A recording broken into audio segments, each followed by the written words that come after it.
Okay, so it's your junior year or your student's junior year, and you want to know how to go about attacking the ACT this year to give you the highest possible results. So in this video, I'm going to give you a few thoughts that hopefully afterwards you'll have a good idea of how to have the most amount of success for you or your student this year. Step one. You got to take the ACT. So many of you have taken an ACT through Torch Prep. If you haven't taken an ACT yet, look at the links below. You need to register for one and just go take it. You need to get started this year. The next question we typically coach families through is, what about ACT test prep? So I'll give you a few thoughts about test prep. What ACT test prep is not, in my opinion, is content review. The best way to aggregate ACT content is in the classroom.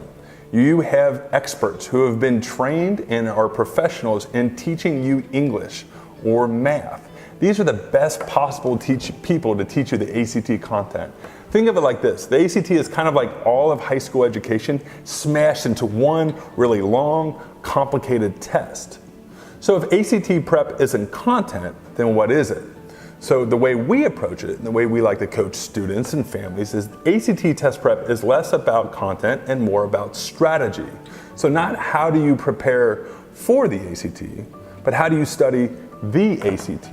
How do you break down the test to assure that what you've been taught in school can best translate to what the test wants you to know? We like to say the ACT is not a test that tests what you know, but it's a test that tests how well you can test.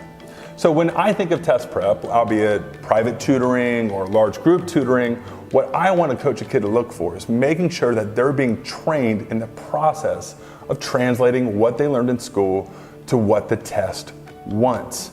It's kind of like a game, so how do you beat it? Now the last part, and this is an important part for families, is what do you do in terms of planning for the ACT test? How many times should you take it? What's a good score? What's a bad score? Well, we have videos on what's a good ACT score. You can check that out. But specifically around this junior year, these are my general rule for testing. One, we want you to take it early fall semester of your junior year. And early spring, typically schools will administer an ACT test at the school. That's awesome. But what it is not is the end of your journey. We hope to see families take the ACT again in April, June, or July of the junior year. Now there's a whole nother section on how you use your ACT in your senior year, but that's a different video. In this case, to summarize, think of like this. Yes, ACT and your junior year are the same thing, but the ACT is a test that you can take multiple times.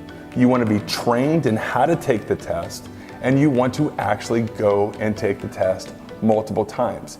You know, this journey doesn't have to be so overwhelming. Think less of a sprint and more of a marathon. You can do it, make a plan, you got this. Hey, thanks for watching this video. At Torch Prep, we are obsessed with making the ACT open doors for kids, not close them. So if you're interested in working with Torch Prep to raise ACT scores, whether you're a student, a parent, or an administrator, go to torchprep.com to get some information about our programs and our partnerships. Also, check out the other videos we have on this channel. There's lots of great resources to help you maximize your ACT score.